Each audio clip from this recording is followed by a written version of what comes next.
Bismillahirrahmanirrahim. Assalamualaikum warahmatullahi wabarakatuh. Alhamdulillahi rabbil alamin. Wassalatu wassalamu ala nabiyyina wa habibina Muhammadin wa ala alihi wa ashabihi wa man tabi'ahum bi ihsanin ila yaumiddin. Amma ba'd. Ikhwa fillah, a'azzani Allah wa iyyakum. Puji syukur kehadirat Allah Subhanahu wa taala, kembali kita bisa mengisi waktu-waktu kita dengan menggali ilmu-ilmu Allah Subhanahu wa taala. Dan insyaallah pada kesempatan yang berbahagia ini kita akan membahas tentang tafsir ayat per ayat dari Al-Qur'anul Karim.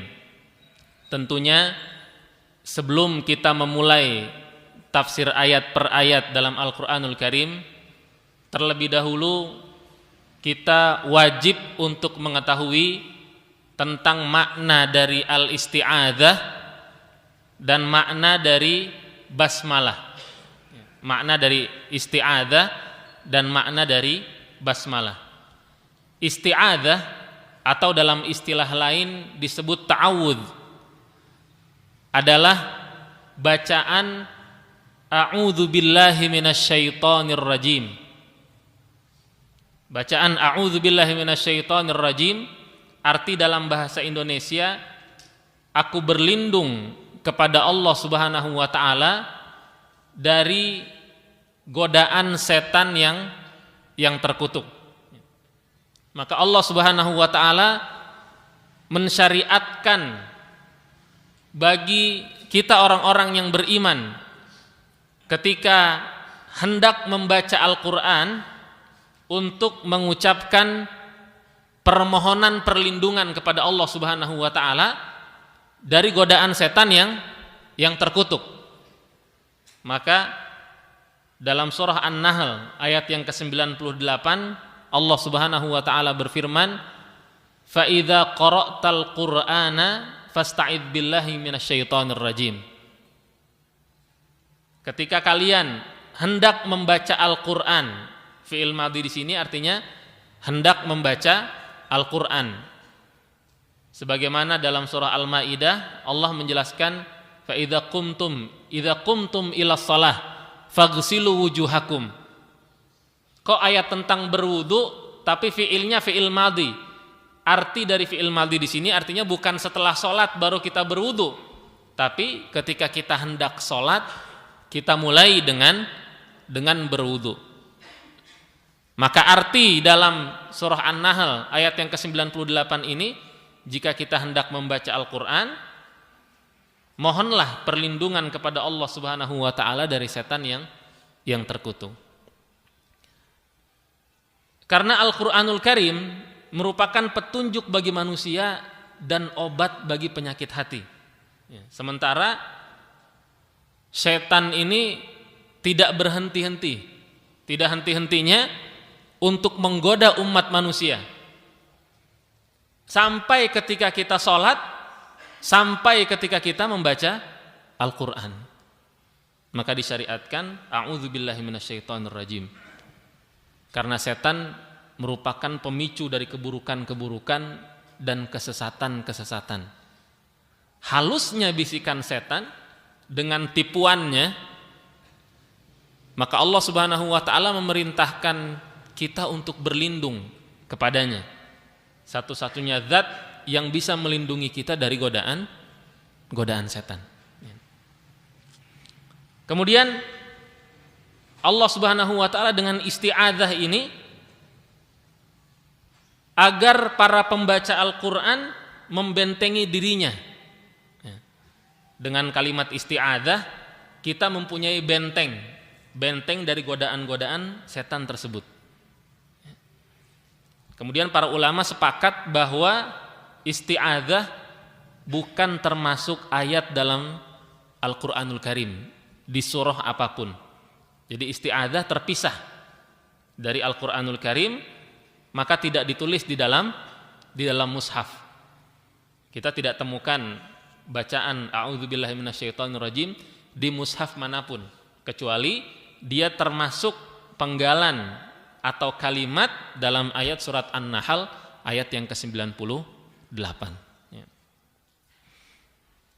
Makna dari aku berlindung kepada Allah Subhanahu wa taala adalah bernaung kepada Allah Subhanahu wa taala dan membentengi diri hanya dengan Allah Subhanahu wa taala semata. Kita tidak minta perlindungan kepada siapapun selain Allah Subhanahu wa taala. Hanya kepada Allah Subhanahu wa taala semata. A'udzu billahi minasyaitonir rajim. Hanya perlindungan ini kepunyaan Allah, milik Allah Subhanahu wa taala semata. Tidak ada yang dapat melindungi kita selain Allah Subhanahu wa taala. Maka ketika kita meminta perlindungan kepada selain Allah Subhanahu wa taala, berarti kita telah melakukan perbuatan syirik. Ya, karena termasuk di dalam kesyirikan adalah kita meminta perlindungan kepada selain Allah Subhanahu wa taala. Kenapa berlindung kepada setan? Yang pertama, Allah Subhanahu wa taala menjelaskan dalam surah Fatir, "Innasyaitana lakum aduwwun fattakhidhuhu aduwwa." Sesungguhnya setan adalah musuh bagi kalian. Maka Allah memerintahkan fattakhidhuhu aduwwa. Jadikanlah dia, setan tadi, sebagai musuh bagi kalian. Jadi setelah Allah menjelaskan innasyaitana lakum aduwwun fattakhidhuhu aduwwa, jangan fattakhidhuhu sahiba. Setan adalah musuh bagi kalian, jadikan dia musuh. Karena banyak dari kita yang tidak sadar bahwa setan adalah musuh. Dari kita sadar setan adalah musuh sebagaimana difirmankan oleh Allah Subhanahu wa taala, tapi tidak dijadikan musuh sebagaimana mestinya. Tapi dijadikan sahabat, dijadikan teman, dijadikan tempat untuk mengeluarkan isi hati. Bahkan bisa menggandakan uang. Artinya kita menyimpang dari perintah Allah Subhanahu wa taala yang mengatakan fattakhidhuhu aduwwa, jadikan setan itu sebagai musuh. Kalau kita beriman bahwa setan itu musuh sebagaimana firman Allah Subhanahu wa taala, maka perintah selanjutnya fattakhidhuhu aduwwa, jadikan setan tersebut sebagai musuh. Kenapa setan musuh kita? Karena setan adalah penentang, pembangkang dari kalangan jin dan manusia. Minal jinnati wan nas. Dan yang ditentang atau setan membangkang ini bukan hanya kepada manusia lain atau kepada jin yang lain, tapi mereka menentang dan mereka membangkang kepada perintah Allah Subhanahu wa taala. Dan mereka berjanji untuk menyesatkan kita umat manusia sampai yaumul qiyamah. Mereka berjanji, para setan ini ya, untuk menyesatkan umat manusia sampai yaumul qiyamah.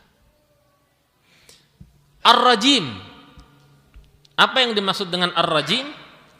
Adalah yang terusir dari rahmat Allah Subhanahu wa taala. Rajim ini dia terusir dari rahmat Allah Subhanahu wa taala. Dia terkutuk. Tidak akan mendapatkan rahmat dari Allah Subhanahu wa taala.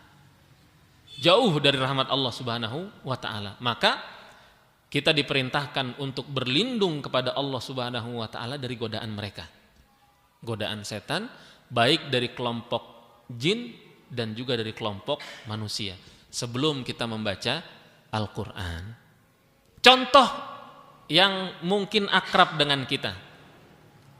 Kalau kita membaca buku, setan gak ikut campur kadang-kadang. Ya. Kalau kita ngotak-ngatik handphone, setan gak terlalu senang untuk menggoda kita. Karena mungkin kita sudah ikut dalam perintah mereka. Tapi kalau dalam membaca Al-Quran, kita mudah sekali tergoda. Nah, jangan lama-lama lah. 1 halaman cukup. Kalau sudah kita berniat, sudah kita berazam, insya Allah pagi ini 1 juz. jangan terlalu banyak, masih banyak amalan dakwah yang lain. Nah, ini bisikannya nih. Oh ya udah kalau gitu 1/4 juz aja. Nah, nanti ba'da zuhur 1/4, ba'da asar 1/4, ba'da maghrib 1/4, 1 juz insyaallah. Manis sekali bisikannya. Akhirnya kita tutup Al-Qur'an. Bukan menuju dakwah, tapi kita malah menuju kasur. Ya. Ini mungkin yang akrab dengan kita. Maka fasta'idz billah minasyaitonir rajim. Kita hendaklah berlindung kepada Allah Subhanahu wa taala dari godaan setan yang terkutuk.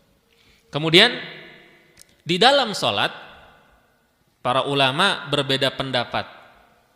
Misalkan kita ambil contoh salat zuhur. Yang mewajibkan kita hendak membaca Al-Qur'an. Ketika kita hendak membaca Al-Qur'an sesuai dengan firman Allah Subhanahu wa taala, kita berlindung kepada Allah Subhanahu wa taala termasuk di dalam salat kita. Salah satu rukun dalam salat adalah membaca surah Al-Fatihah. Maka ketika kita membaca surah Al-Fatihah, kita wajib mendahuluinya dengan ucapan isti'adzah. A'udzubillahi minasyaitonir rajim.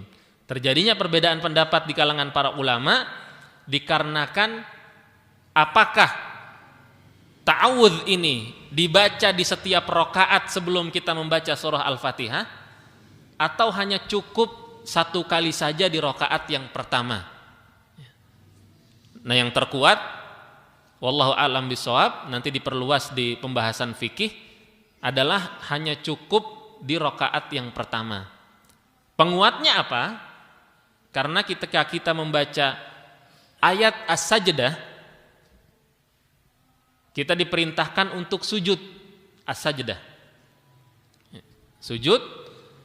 Selesai sujud, para imam tidak diperintahkan untuk memulai bacaannya dengan ta'awudz lagi, tapi langsung membaca ayat selanjutnya.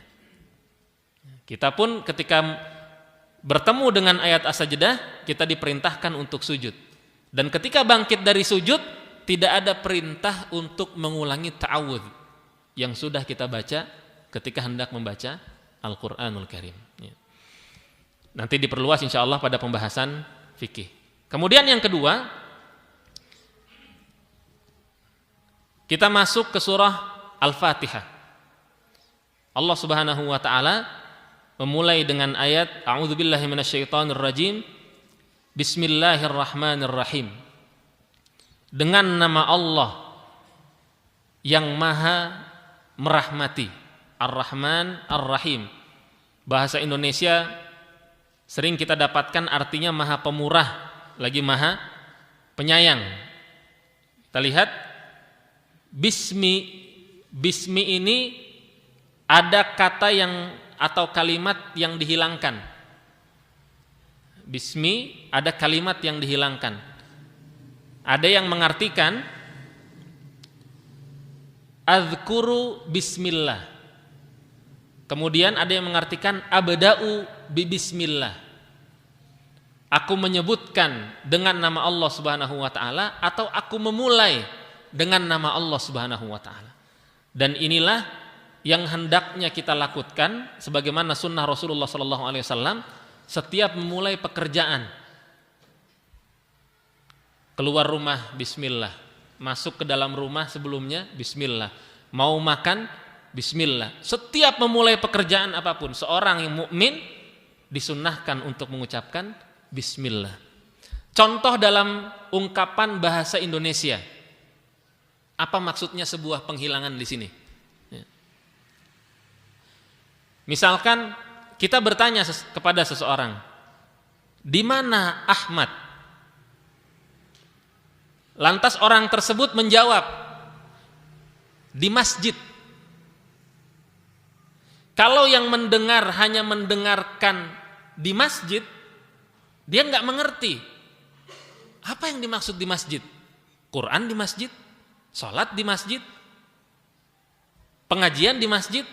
Yang mengerti hanya yang bertanya. Maksudnya si Ahmad ada di masjid. Itulah makna bismi. Dengan nama. Apa maksudnya dengan nama? Tafsirnya adalah aku memulai dengan nama. Aku menyebut nama. Karena sering kita mendengar terjemahan dengan menyebut nama Allah.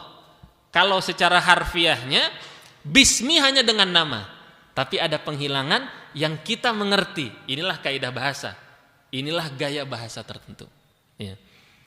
Bismillah dengan nama Allah Subhanahu wa ta'ala. Kita memulai segala sesuatu. Dan kemudian Allah Subhanahu wa ta'ala menyebutkan dua namanya yang indah, yang tidak tersentuh dengan keburukan sedikit pun, yang hanya memiliki sifat-sifat yang sempurna. Ar-Rahman dan Ar-Rahim. Maka arti Bismillahirrahmanirrahim, aku mulai membaca Al-Quran dengan menyebut nama Allah sekaligus memohon pertolongan kepadanya. Sekaligus memohon pertolongan kepadanya. Allah adalah nama bagi Rabb, Tuhan Subhanahu wa ta'ala, Maha suci dan maha tinggi, yang disembah, zat yang satu-satunya zat yang berhak untuk disembah, dan tidak ada zat yang berhak disembah selain Allah Subhanahu wa ta'ala. Maka Allah adalah nama yang paling khusus, hanya untuk Dia satu-satunya.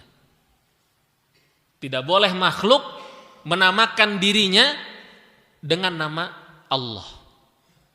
Makhluk menamakan dirinya dengan nama Allah.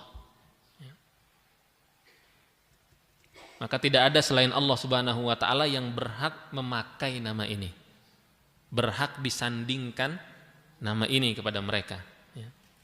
Kemudian Ar-Rahman. Ar-Rahman adalah pemilik rahmat yang umum sekali. Rahmatnya ini mencakup seluruh makhluk Allah Subhanahu wa ta'ala. Baik dia mukmin atau kafir, baik dia manusia atau binatang, atau dia tumbuhan, atau dia makhluk apapun, rahmat Allah Subhanahu wa ta'ala mencakup keseluruhan makhluknya, termasuk malaikah. Termasuk malaikah. Kemudian Ar-Rahim. Ar-Rahim, rahmat Allah Subhanahu wa ta'ala dikhususkan kepada orang-orang yang beriman. Wa kana bil mu'minina rahima. Maka Ar-Rahman dan Ar-Rahim adalah dua nama Allah Subhanahu wa ta'ala di antara nama-namanya yang lain yang sesuai dengan kebesaran Allah Subhanahu wa ta'ala. Maka Ustadz kita, Ustadz Abdul Karim Al-Katsiri hafizahullah ta'ala, menafsirkan atau mengartikan Ar-Rahmanir Rahim dengan yang maha merahmati. Artinya apa? Yang maha merahmati. Kemudian di ayat yang kedua Allah Subhanahu wa ta'ala berfirman, Alhamdulillahi Rabbil Alamin. Alhamdulillahi Rabbil Alamin. Segala puji hanya bagi Allah Subhanahu wa ta'ala, Rabbul Alamin.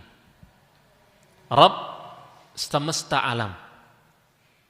Maka alhamdu, sanjungan kepada Allah Subhanahu wa ta'ala dengan sifat-sifatnya, di mana semua sifat-sifatnya hanya memiliki sifat-sifat yang sempurna, terkandung sifat-sifat yang sempurna. Tidak ada keburukan, tidak ada celah, tidak ada cacat walaupun hanya sedikit. Semuanya sifat-sifat yang sempurna. Kalau kita melihat seorang manusia, sempurnanya manusia kalau dia rajin bekerja, rajin membaca Al-Quran,